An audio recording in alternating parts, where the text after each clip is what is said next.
Lego is one of the most recognized brands in the entire world. You take those bricks in different far sides of this world and there'll be someone who will recognize the toy. So what happens when the Legoland finally comes to New York? Well, it's mixed. Sometimes, maybe, it's worth to wait just a little bit more. Welcome to the TohirT channel. My name is Tahir and today I'm gonna share with you my experience from visiting this weekend the new Legoland in New York. Let's do this. If you've been on my channel long enough, you know I love Lego. I've made videos about it. I still buy probably an unreasonable amount of Lego sets for the 30-something-year-old. And when it comes to the actual Legoland experience, we decided it's gonna be for the boys, and my wife meant my two sons. I assumed the three of us, and there was no pushback from me when it comes to buying the tickets and visiting the place. And it's actually a little bit of a distance away. Goshen, New York, the city that hosts Legoland, is about 60 miles away from New York City, so it's a little bit of a drive. And I saw people coming from Jersey, Connecticut, other parts of New York, which means some people might have driven upwards of 3 hours to visit the place. It just opened a week ago. The tickets are on a preview sale at 50% off, and well, the experience requires us to talk about some of the considerations. Temper your expectations. I will talk about the positives, there are actually a few, but when it comes to visiting the place for the first time, don't anticipate that it's going to be spotless, fully constructed, unlimited for you to access. It will be unlimited for you to access within the reasons of what was actually constructed. There's heavy machinery, partial constructions, partial assemblies of the future exhibits. Not all of the attractions are open either. When you look at that colorful map and you see all the different areas of the Legoland, you have to consider that some of them are not even fully assembled yet and won't be available for you if you go to visit the place in the next month or two. COVID restrictions, which are pretty well observed inside the park, also limit the amount of people that can be on a particular ride at any given time, which frankly is not that terrible. I'm not making light of the COVID, but I'm just saying that having a little bit more elbow room on some of these rides was actually a pleasantly enjoyable experience, yet it affected the wait in line because you on average would wait anywhere between 15 to 45 minutes to join the ride, and some of the rides seem to be a little bit shorter than I think what they usually would have been because of that wait. I mean, listen, I know I heard that Disneyland rides sometimes take upwards of an hour of wait to go and enjoy, but this does not make sense to me. I did not come to the park for 6 to 7 hours of my day to stand for most of that time in line for a single ride. I much prefer to have that mixed experience and kind of like enjoy the entire area. And speaking of, while you're walking around and enjoying it, the Legoland in New York has barely any shade, especially right now in the summer, and we went on the first weekend of the summer. That's pretty much you and the sun for most of the time. I'm very thankful to my brown side of the family and an ability to take in the tan and not burn in the sun, but when it comes to enjoying your time, it's hard to spend a lot of time outdoors without getting tired of that constant heat coming down on you. There are a few areas where there are umbrellas and the tables and there's a shade and you can enjoy it, but they're limited. You have to grab that spot and kind of like hold on to it and make sure you're there so that your elderly or your kids can rest outside of that direct sunlight. And this is not always convenient and pleasurable. Finally, the refreshments are limited.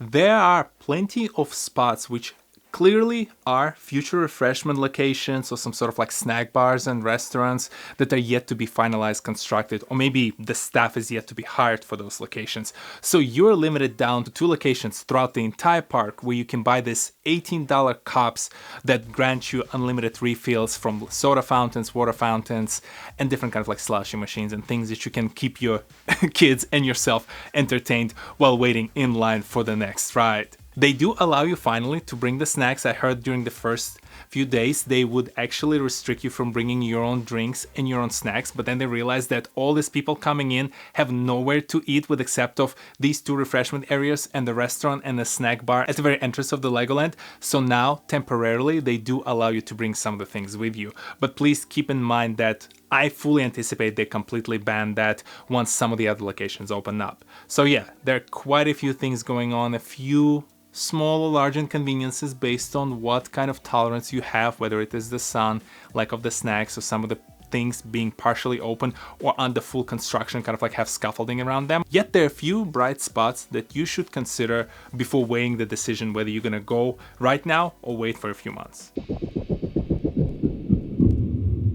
The brightest of the spot net of that sun during the summer day are the staff at the Legoland. Those guys are amazing. Every single interaction, every single person I came across, every single person on the staff of Legoland who I spoke to were brilliant. They were great at their job. They were very friendly, very professional, very helpful. I know that that's their job. They just get paid for it, but there's doing the job and kind of like clocking in and out, and there's going above and beyond and making sure that the clients who you have at your location have the best experience possible. And they did that. And don't forget, they're also dealing with the same sun inconvenience. They also deal with the same inconvenience of not necessarily having all the refreshments or seeing all that construction work or navigating that construction work around them. And on top of that, they have to deal with us, the customers. So I have huge appreciation for their demeanor and them being so engaged and so helpful throughout the entire experience that we had as a family at the New York Legoland. The other bright spot was I honestly had fun. I know I'm biased and you should take my opinion with a grain of salt. I'm a big Lego fan. I enjoy the construction sets. I just enjoy the brand overall. So to me, looking at those statues, looking at those creative interpretations constructed out of the Lego bricks, looking at the huge Lego bricks, scaled up Lego bricks that essentially were mimicking the construction of some of the venues throughout the park, it was enjoyable. I had a lot of fun. I enjoy just looking around and trying like to pick out, oh, like, yeah, I know this set of bricks, I know this kind of a design, I know this comes from this particular set. This was fun to me as a Lego fan. So if you're a Lego fan, you will enjoy the sites, even though not all of them are fully complete. And finally, there is a cool Lego store on location. I know there are plenty of Lego stores all over the world, but this Lego store is great. You should visit, especially should visit because that's one of the few spots with the shade and air conditioning. So on the summer day, it's a nice place to cool off. But also they actually carry some of the sets that are sold out online, and they sell everything at the retail prices in other stores or online. So it just in general, fun experience, and you will leave with a couple of souvenirs that you might have never considered. As the Legoland settles in, as the pandemic hopefully subsides, as the weather cools down a bit, this place is definitely somewhere I will come back to and visit again, let alone for the reasons of seeing some of the items under the construction and being curious to see the final product. And when it comes to kids, honestly, my 5-year-old, he had a blast. Who cares that there's so much sun and there's no shade? Well, I can just like run around and almost jump into that water pool in the middle of the park. Oh, I have to wait in line. Guess what? My mom will stand in line for me while I'll go with my dad and get a refreshment and maybe refill that fun cup with a slushie. He would not stop talking in the car about how much fun he had and how much grateful he was and how enjoyable that entire experience was. Like, kids, they will enjoy those kind of small moments. So if for yourself, you're not very picky, you heard my considerations and you thought to yourself, you know what? Yes, they're not perfect, but I can live with them, and especially at the 50% off, I can go and take my entire family there. You will enjoy it. Your kids will enjoy it. Just set the right expectations before entering the place. And if you're very picky, you really want that perfect ultimate experience, you want to make sure every single dollar worth of your investment into that trip was paid off, well, I would say wait for at least another couple of months, let them get their bricks in a row, so to speak, and then probably wait another month or two more, just so that things settle in. This is the constant challenge that all of us face. You can either be an early adopter or you can be that mass adopter. Being an early adopter means that you will have that imperfect experience. The company will learn from your experience how to improve the experience for the mass adopters. I enjoy being the early adopter. I enjoy being that first person in the row trying and experimenting with different products and things and tech and software. So for me, all of those considerations, yes, they were not perfect, but I still had a ton of fun with my family. And if you're a mass adopter, hey, let the company learn on us early adopters and then come back and enjoy the Legoland experience in New York. Did you know that there is now a Legoland in New York? Have you been to other Legolands around the world? And do you think you're a mass adopter or an early adopter? Which one would you pick when it comes to this kind of an experience? Share your thoughts and ideas in the section below. Let's also face it, I have zero clue what it takes to run a theme park of this size.